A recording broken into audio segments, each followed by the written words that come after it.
Vamos estar falando sobre homossexualidade. No livro de Levíticos está escrito: com varão não deitarás como se fosse mulher. Abominação é. Partindo aqui do princípio, por que esse texto está escrito assim? Primeiramente, Deus, ele escolheu Israel para, através deles, ser aplicado a lei, né, para a humanidade, que Israel fosse uma referência para a humanidade. Então Deus começa a colocar leis para que eles não se contaminassem de acordo com os povos que viviam, né, ao seu redor, os egípcios, né? Então Deus, sabendo das loucuras do pecado, até onde o homem chega, né, na sua inflamação carnal, ele começa a colocar leis, e parece até um absurdo. Nem te deitarás com um animal. Para você ter ideia, o homem chega a certos níveis de comportamento sexual que são tão abomináveis que Deus institui leis, sabendo o que os egípcios e outros povos já faziam.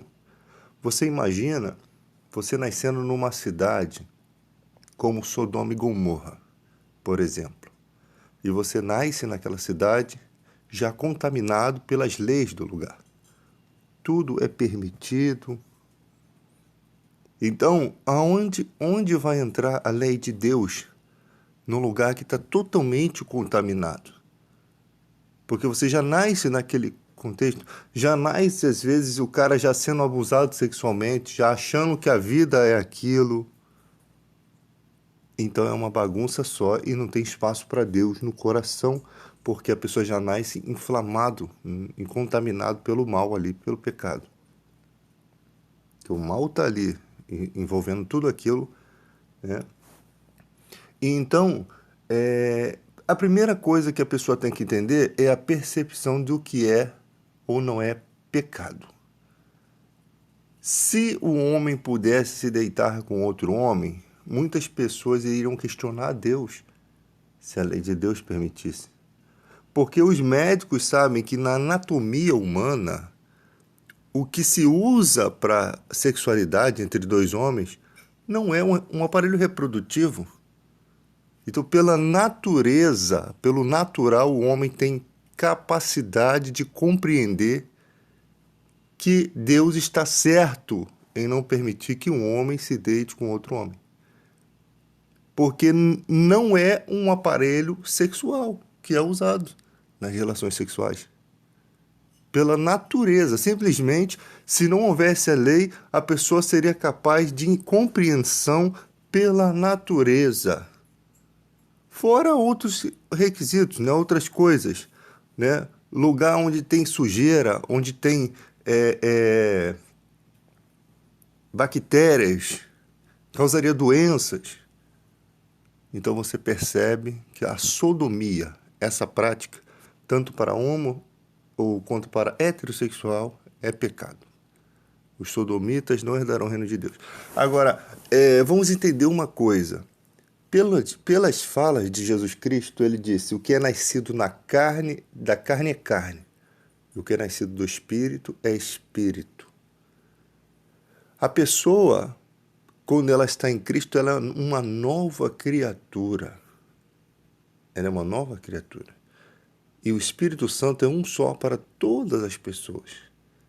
Ele precisa brilhar no coração das pessoas da mesma forma. O que as pessoas acham, e o achismo não é a compreensão da realidade dos fatos, é que o cara, ele é homossexual porque ele decide ser homossexual. Isso não é uma verdade. Se você sendo heterossexual, você já imaginou você dizendo: a partir de hoje eu sou homossexual?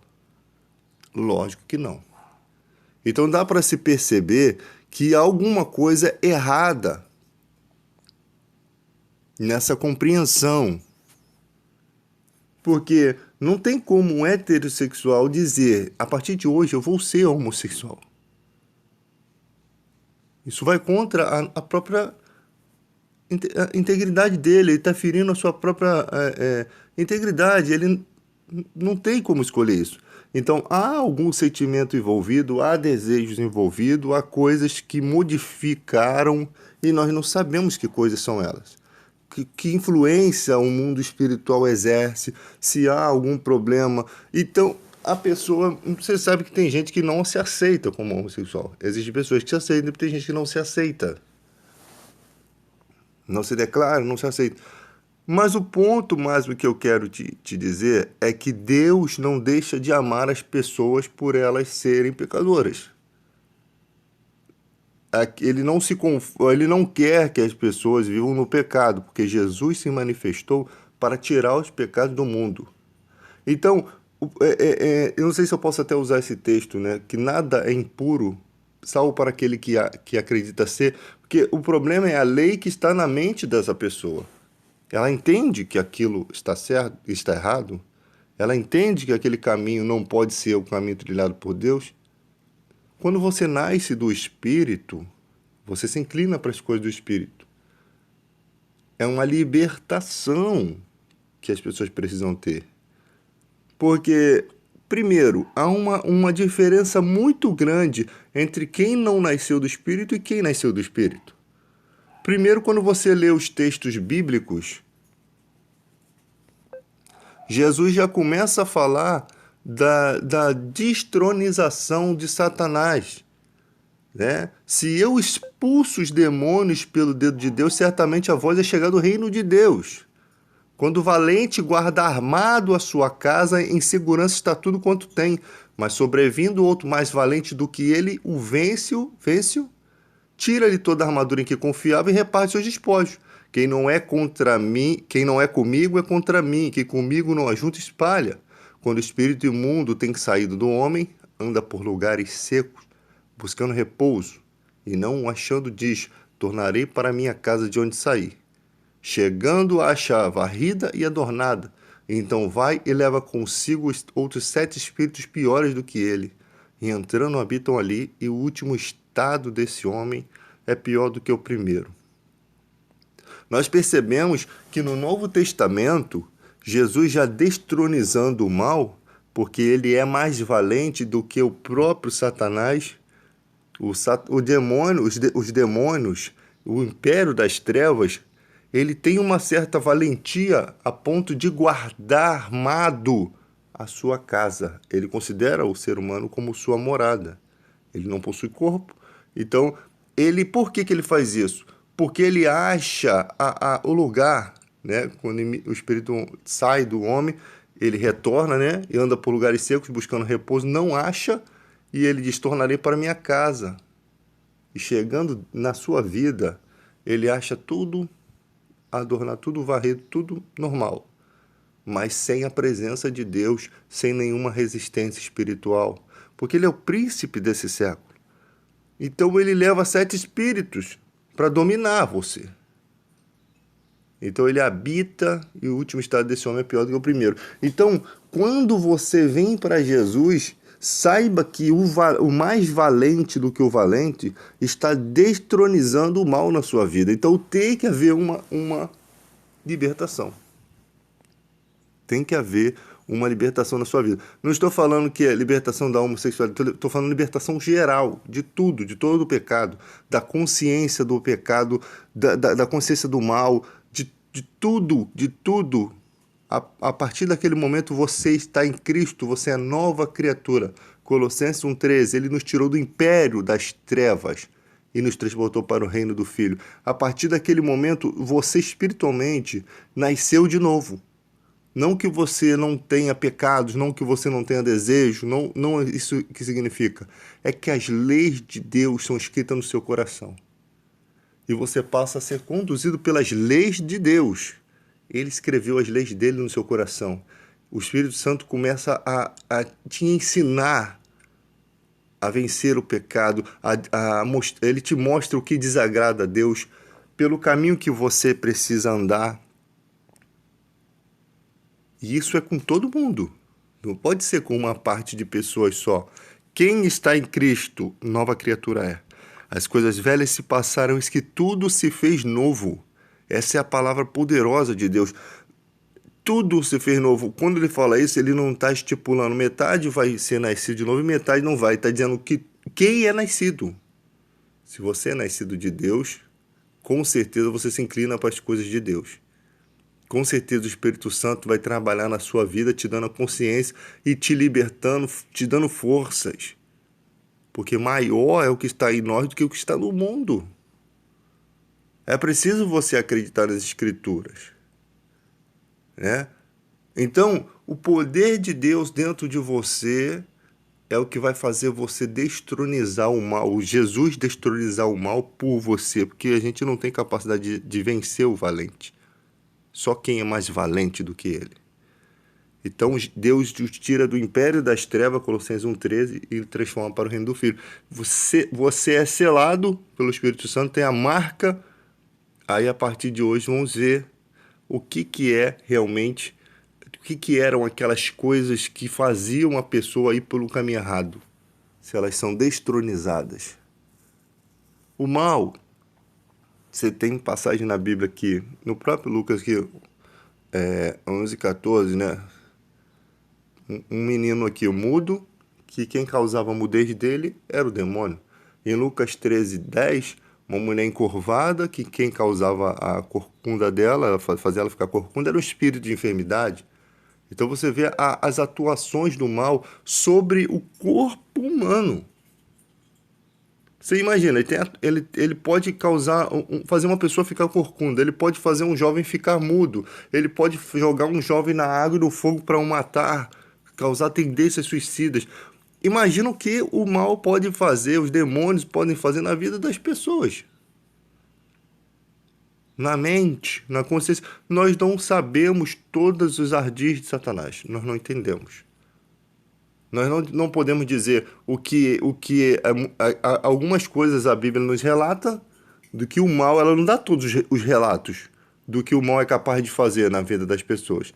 O mal é capaz de fazer as pessoas adivinharem as coisas, como lá o Paulo encontrou uma mulher que adivinhava as coisas, dava muito lucro, apoiava a idolatria lá em Atos 20, eu acho. Apoiava a idolatria porque fazia um nífer de prata da deusa Diana e ganhava dinheiro com as profecias dela. E quando Paulo expulsa o demônio dela, ela parou de adivinhar tudo.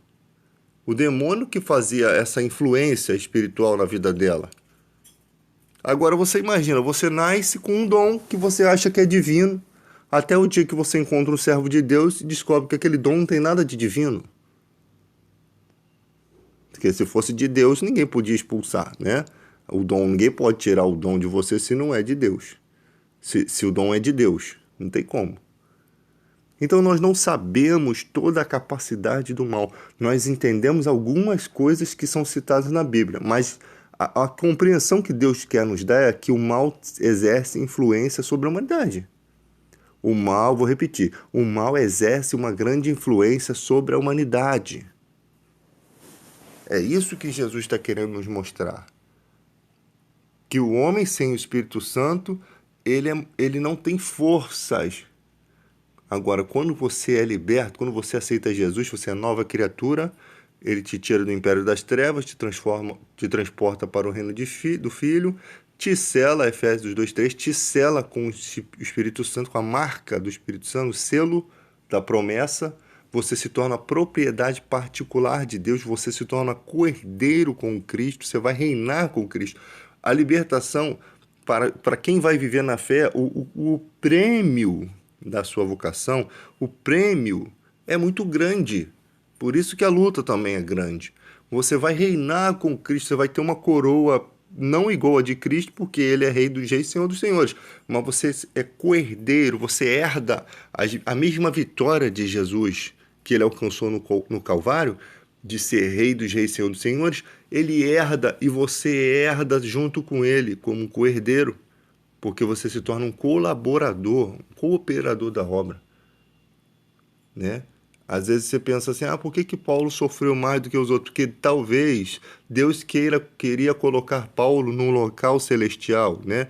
Numa situação celestial muito mais excelente. Então ele precisava fazer muito mais para que as suas obras, nós não somos salvos pelas obras, mas as suas obras rendessem um galardão ao qual tão maravilhoso que ele ocuparia o local celestial que Deus gostaria que ele tivesse. É assim que eu penso, né? Porque existem diferenças, né? Entre quem tem mais obras do que quem tem menos obras. Existe diferença. A salvação, ela é um dom gratuito de Deus, mas o prêmio é diferente, né? O galardão é diferente. Muitos vão se apresentar diante do tribunal de Deus, não para serem julgados, mas para receber de Deus tudo o que fizeram pela vida. É tesouros no céu que foram acumulados. É bem importante ter essa compreensão, porque tem pessoas que acham que vão ser salvas pelas coisas que fazem. Não, a salvação é gratuita. É tão gratuito que às vezes a pessoa se recusa a receber. Ela começa a pensar que não, tenho que fazer isso, se eu parar de dar dízimo, se eu parar de dar oferta, Deus não vai me salvar. É como se a pessoa não aceitasse Jesus. Tem coisas que o ser humano é tão bitolado, né, que isso atrapalha.